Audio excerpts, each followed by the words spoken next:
Well, hello, loves. It's Shawn Petite for another Sunday inspiration. I hope your Sunday is going well. So today I'm starting with a bunch of vintage wallpaper. I'm working on an 8x10 MDF board that has been gessoed, and I'm putting everything down with my deco art matte medium. These vintage wallpapers, I just love them. Love, love, love. They are so much fun. And I really, when I started, I didn't have any idea except I had the quote that I had been thinking about all week, and that was all I had. And so I just kind of went with it, and then my ideas came as I began working. So I'm putting all my vintage papers down, and I'm putting down a few lighter pieces here to kind of lighten up and break up all that pattern, because there's a lot of pattern in that vintage wallpaper. So I put those lighter pieces down and then some bingo card pieces down just to kind of break that up just a little bit.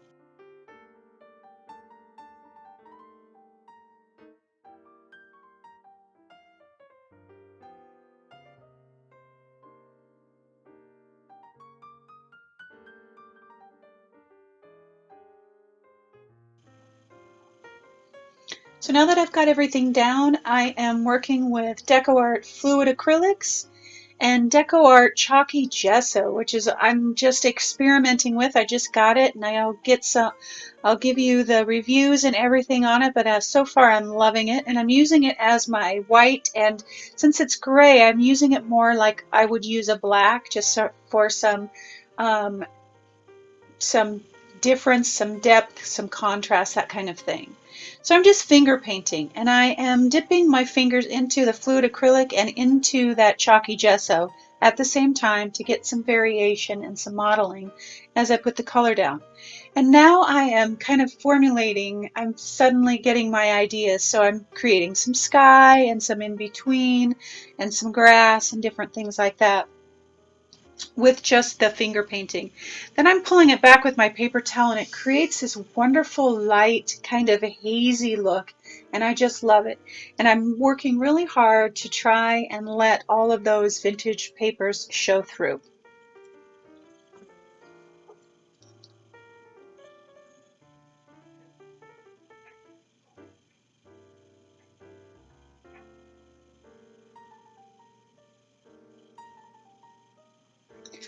All of the supplies will be listed on the blog. The link to the blog is down below in the YouTube comments, and you can take a look at all of the supplies and links to products that I use.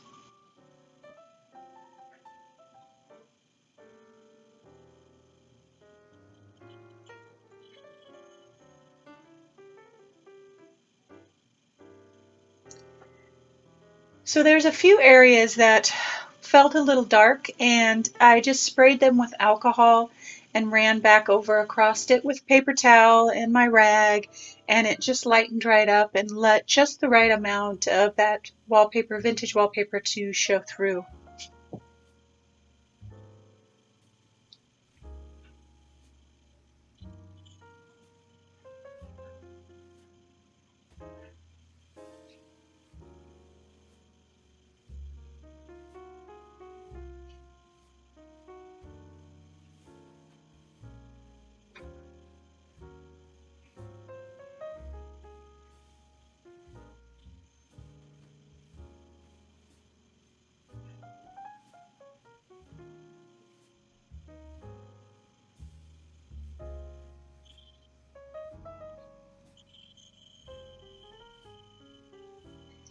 And now I'm just using some of that gesso to make some contrast, to make shadow and shading. And I pull it back again with some alcohol. Now I am experimenting. I am on this quest to use those wonderful makeup brushes that I got. And of course, I had to get some archival inks. I might be the only person on the planet that doesn't already have some. But I only had black because I use it for stamping. So I got those little bitty ones, which are perfect because all I need is to dab my brush into it. And oh my gosh, I'm so pleased with the outcome. I put the slate gray down first to give it a base, to give it some intensity, and then went back over it with all of the colors, and all of that will again be listed on the blog. But oh my gosh, I just had so much fun, and I'm just beginning to explore the possibilities with using these brushes and the archival inks with my stencils. So I'm so excited. But I just love how it turned out. I just love the depth of color. And I love creating on tissue paper because archival ink is permanent, and if it didn't turn out, I'd have ruined the background. So I love being able to create on tissue paper and then put it down. And I loved this so much and I love that kind of hazy, cloudy, and the texture that it provides, that I finished the rest of the piece off with a piece of tissue paper. And I put all of that down with my DecoArt matte medium. And now I'm going back and I'm highlighting around the focal point to make it stand out from the background, to give it contrast. And I will go light and then I will go dark and shade it. But both of those things really make your focal point pop off the background, especially when there's a lot going on, a lot of color, a lot of pattern.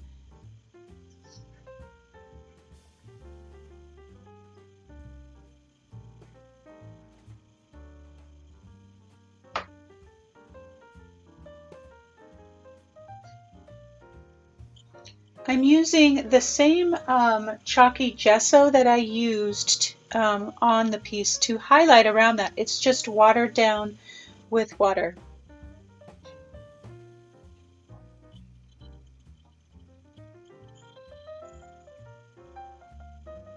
And now I'm going to darken it back up. But I know it's a funny process, but to me it makes the focal point really stand out, really give it depth and contrast.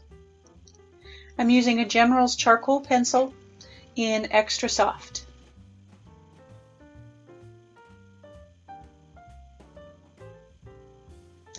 And now I'm just going to start bringing the whole piece together, adding all of the shading, all of the contrast, all of the interest now.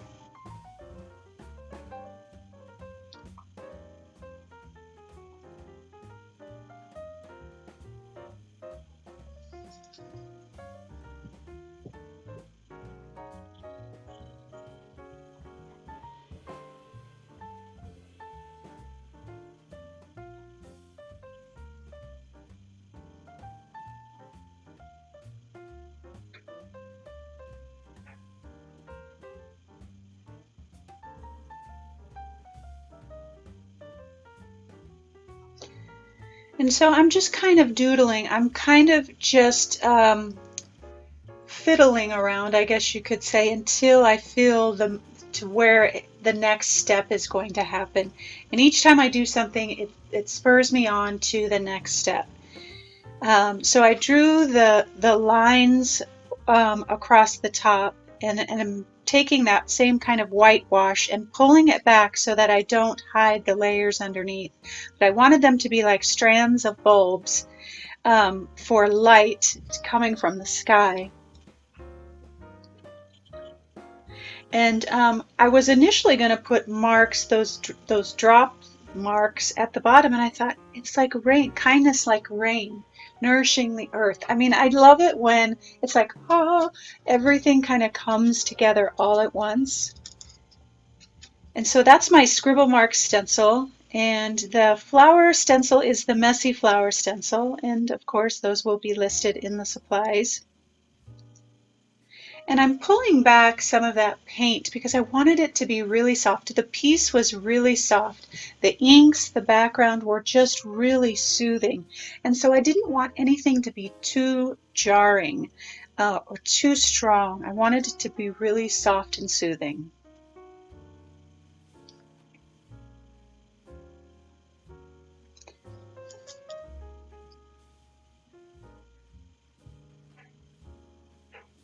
So I will continue to add a few things here and there, and some shading around the edges, some more doodles and highlights with my Sharpie markers, my black and my white.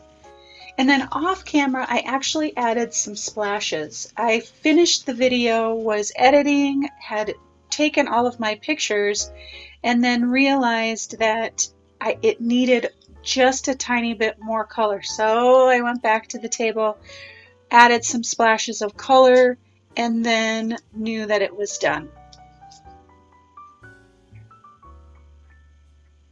I will add my words with my matte medium, and that's about it, my friends. I hope you enjoyed today's project, and if you did, I hope you subscribe and like and share. And if you have any questions at all, please don't hesitate to ask them. Head on over to the blog to get more information, pictures, and products and links. Link below in the description box. All right, my friends, I hope you stick around for the conversation afterward and what inspired this quote. I will see you next week.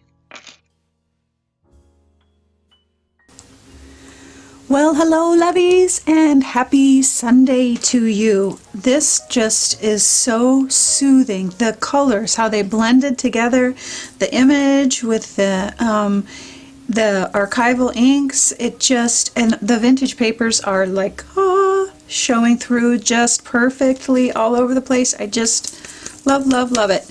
Went over everything throughout the video, talked about the stencils I used, and I am further discovering what I can do with the archival inks. And I showed you, I actually bought these little tiny mini ones, which are perfect for using them with my stencils. So I'll have a link to these if you guys are interested in that. I'm sure most of you already, I'm like the one rare person on earth who didn't have very many archival ink pads. All I had was black. But anyway, I'm having fun exploring them. So anyway, okay, so on to this piece here. It says, no act of kindness, no matter how small, is ever wasted. And I have been working, I think I shared a couple of months ago that I was chosen to do the Women of Achievement Awards for our local community.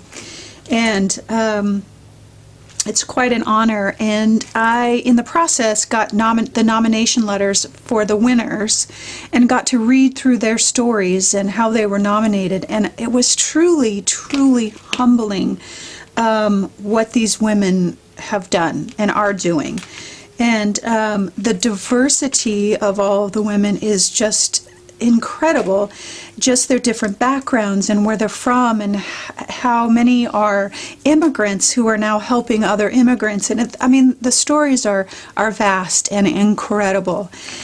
But as I was going through this, the letters, it occurred to me that how each of these women are helping another person or are helping in their communities is by reaching out to one person at a time. It wasn't like these huge worldwide spreading kind of things, although some have traveled all over the world to help in small amounts.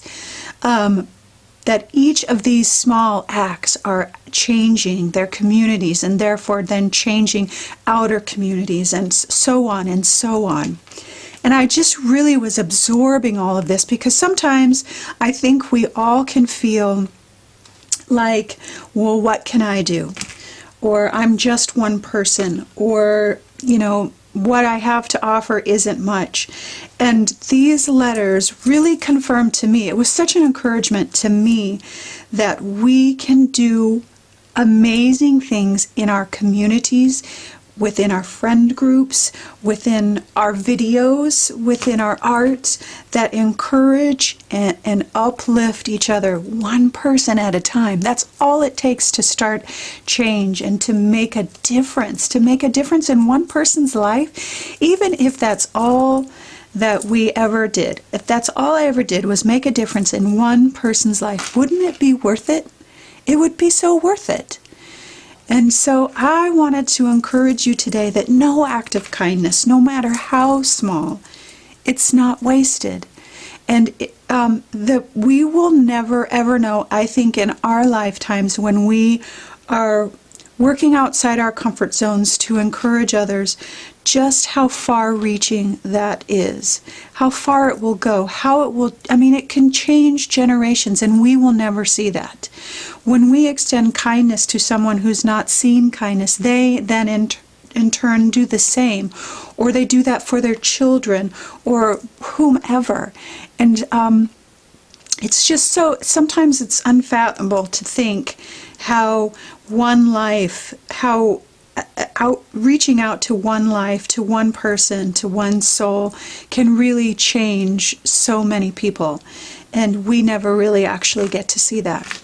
And so I want to encourage you today, right where you are, in your place, with who you are and what you have to give, to always remember that your kindness, your acts, your giving, no matter how small, they're so, so valuable. And to keep going and to reach out, and don't feel small, because what you have to give is huge. It's huge, no matter what it is, no matter what. All right, my loves, I hope your Sunday is amazing. I hope it's restful. And I hope that you have some time to realize just how amazing your impact on the world is. And I hope that you always, always know that you are loved.